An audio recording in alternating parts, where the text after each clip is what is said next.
Good afternoon, everyone, and welcome back to another Black Friday video.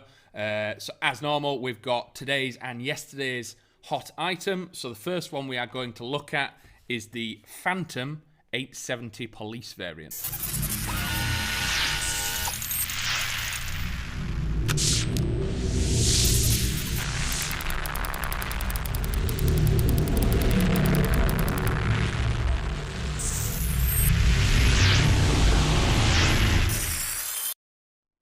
So yes, so this is one of the Phantom M870s. It is spring operated, so if you do have any questions about this, please drop them down below and we'll try and answer them as quickly as possible. We'll go through a few of its features, why it's really good to probably get your hands on one if you want to use it as a secondary, really good for sniper backups, or if you CQB, if your primary site is CQB, these are a lot of fun.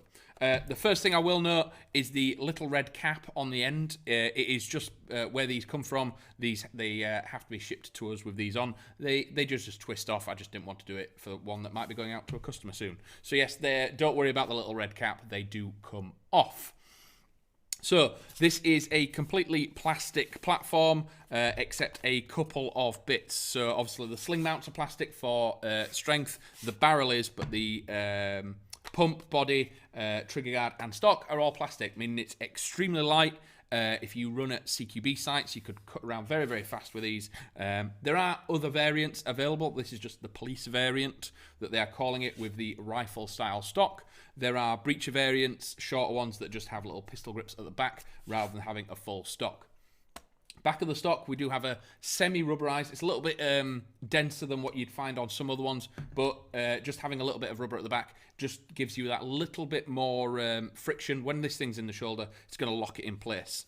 As with other shotguns, it does have the standard spring shells in there. So it is 30 BBs in a shell, and that acts like a magazine. So every time you pump the front and fire it, it is 3 BBs at a time. It does have 3 separate barrels in here as well. So some spring shotguns have the single barrel, meaning it can be quite difficult to get a good grouping or anything like that on it. They just disappear all over the place. This one has 3 separate barrels, so your grouping is really, really nice. If you put this at a doorway, it's gonna work really well.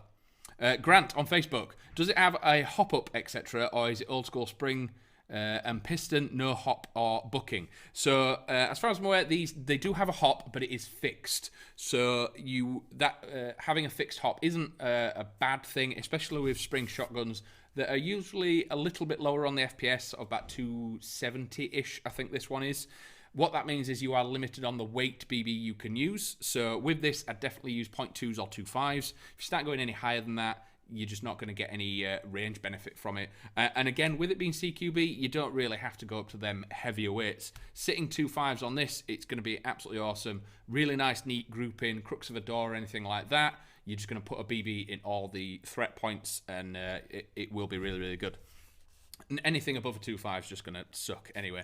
Another little Brucey bonus with these ones is the front cap does unscrew, and you can drop one of your spare shells in there. So if you are running this, say you're at a cartel game or something that's a little bit themed, and you're not wearing a rig or anything, or you need somewhere to stack your shells, you don't want to have them in your pocket or anything, what you could do is have one shell in it, unscrew the front end, and you can actually drop some of your shells in the end. Just means you can carry some extra magazine shells, and you're good to go. But yeah, very, very cool. On the Black Friday list right now, and again, you've got sling points on here, so you are good to go with these things.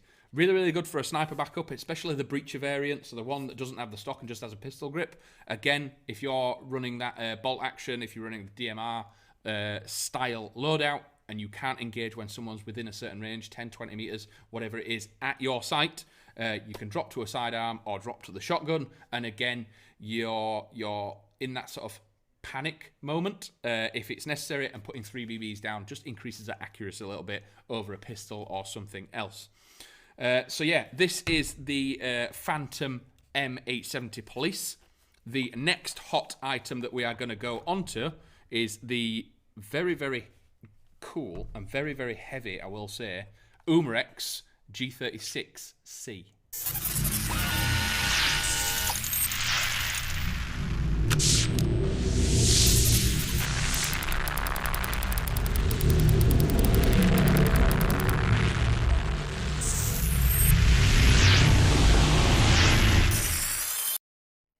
So here she is. This is the Umarex licensed G36C electric blowback variant.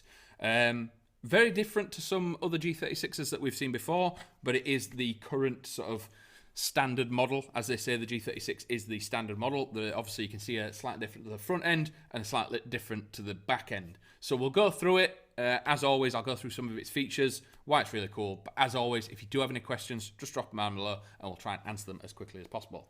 So the elephant in the room, or the key mod on the front of the platform, is the slightly different front end. So when the G36 first came out, it had the plastic handguard that clicked on. Obviously, it was a very, very good platform for in real steel world where it was being used by police and everything like that. But as time goes on, assets need to change. So what they've done is they've created the new keymod style rail. So rather than having to bolt stuff to that old plastic handguard, they just had the capability of adding keymod parts to it. So we have Riz across the bottom, a little bit of Riz on the top, and then a few sections of keymod on the side, just giving much, much easier real estate for grips, lasers, anything like that. Torches sit quite neatly in this gap here without interfering in optics. Having a little pistol torch there is actually quite comfortable to get your hands on. The brake at the front, as always, it is a standard AEG, so it does have the 14mm counterclockwise thread. So if you wanted to put anything on there, absolutely good to go. You can put your Spitfires and anything like that.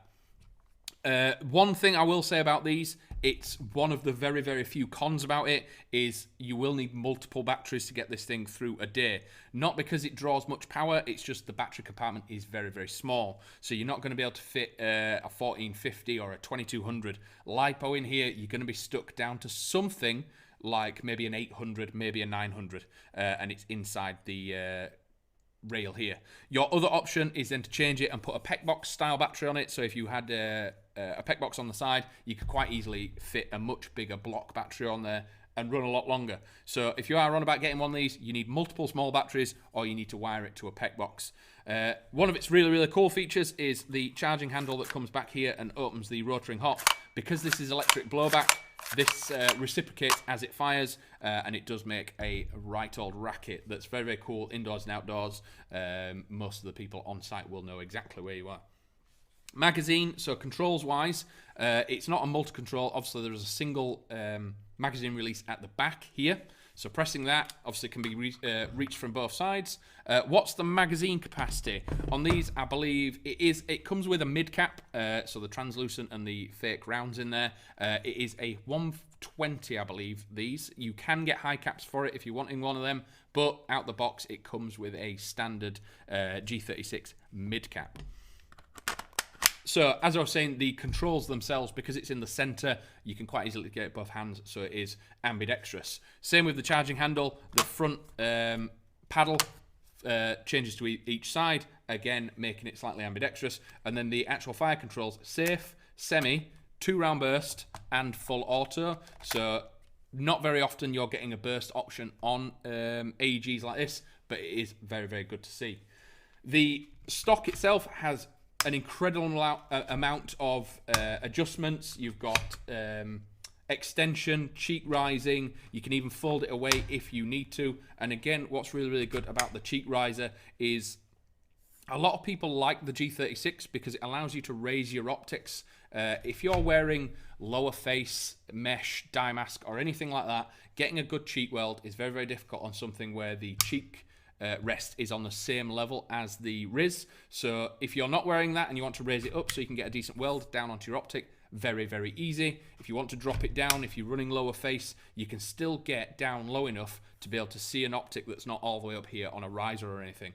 You do have a couple of iron sights that flick up and flick down if you need them in case anything like that. But if you do put a dot sight on here, it's just that bonus of that stock being really, really low. So yeah, this is the G36C. Again, Umarex making some absolutely incredible one-to-one equipment. All the markings on there are spot on. Even the HK on the rail is deep engraved. You've got the dummy rounds. You've got the rotary hop. Very, very cool. I mean, this thing is about, it's over 2.5. I think it's about 2.7 kilos. So there is a lot of weight there. Again, that comes from the electric recoil, the rail, all these sort of reinforced parts on it. it can collapse down, which I think is really, really convenient, to about 50 centimeters. So again, if you're looking at cases, para cases, anything like that, you can quite easily pack this away really, really neatly. And then once it's out and fully extended, because the extension is at the bottom here, slides all the way out, comes to about 71. So if you do have some big gangly arms like me, you can still get a comfy feel to it. Again, another one about the mags, the little C points that you'll see here allows you to click multiple mags together. So yeah, again, it's another thing similar to the M870. If you're running non-rigs, you can quite easily click some mags together. Are there any other brands of mags that work other than Umarex? All AEG sort of G36 mags will fit in this as far as I'm aware. I think New Pro makes some. There'll be some Battle Axe ones. There'll be high cap ones. There'll be drum mags out there, electric drum mags that'll click straight into this, and then you can feel that electric blowback until the batteries run out.